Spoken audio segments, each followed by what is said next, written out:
তুফানের শুটিং নিয়ে biggest exclusive update. দারুণ লাগছে এই আপডেটগুলো জানতে পেরে। বন্ধুরা, আমরা সবাই জানি কলকাতার নানান জায়গায় কিন্তু তুফান সিনেমার শুটিং চলছে এবং গতকাল রাত্রিবেলা সাডেনলি সন্ধ্যেবেলার দিকে একটি ছবি সেট থেকে ভাইরাল হয়ে যায় এবং সেটা লিটারালি ভাইরাল, মানে ওটা আর কিছু আটকানো যায়নি বা তোমরা সবাই দেখে ফেলেছো ওই বিষয়টা। যাই হোক, আমি সেইটা নিয়ে কথা বলছি না।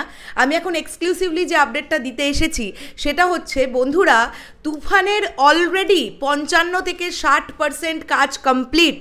ইয়েস, আরেকবার রিপিট করি, তুফান সিনেমার শুটিংয়ে অলরেডি 55 থেকে 60% কাজ কমপ্লিট হয়ে গেছে, এমনটাই জানতে পারা যাচ্ছে।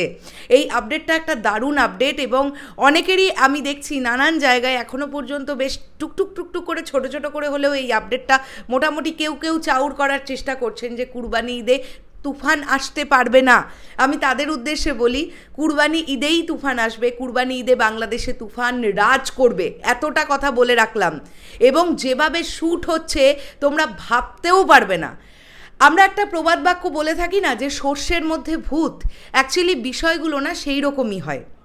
মানে এত স্ট্রিক্টলি এত কিছু মেনটেন করে তুফানের শুটিং করা হচ্ছে, কিন্তু টুক করে কালকে যে ছবিটা ভাইরাল হয়েছে সোশ্যাল মিডিয়ায়, তোমরা খুব লক্ষ্য করলে বুঝতে পারবে ছবিটা এত জুম করে তোলা যে সাকিব ভাইয়ার মুখটা ফেটে গেছে। মানে ফটোতে আমরা একটা ফাটা মুখ দেখতে পাচ্ছি, এতটা জুম করে তোলা হয়েছে। তার মানে যিনি ছবিটা তুলেছেন তিনি অনেকটা দূরে ছিলেন, জুম করতে ওই ছবিটাকে তোলা।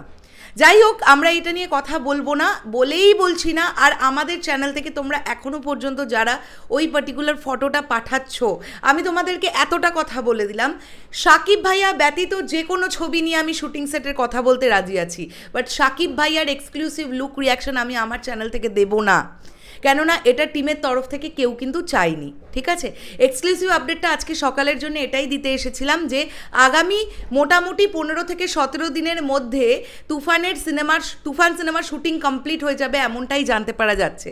টিম কলকাতা থেকে হায়দ্রাবাদ রামোজি ফিল্ম সিটিতে যাবে এবং এখান থেকে তারপরে বাংলাদেশেও শ্যুট করার একটা প্ল্যানিংয়ের কথা শুনছিলাম।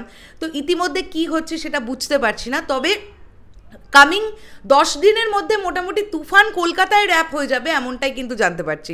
ইতিমধ্যে আমরা এটা তো জানতে পেরে গেছি যে 10ই মে মিমি চক্রবর্তীর স্কেডিউল র্যাপ হয়ে যাবে, নিশ্চয়ই তোমাদের মনে আছে।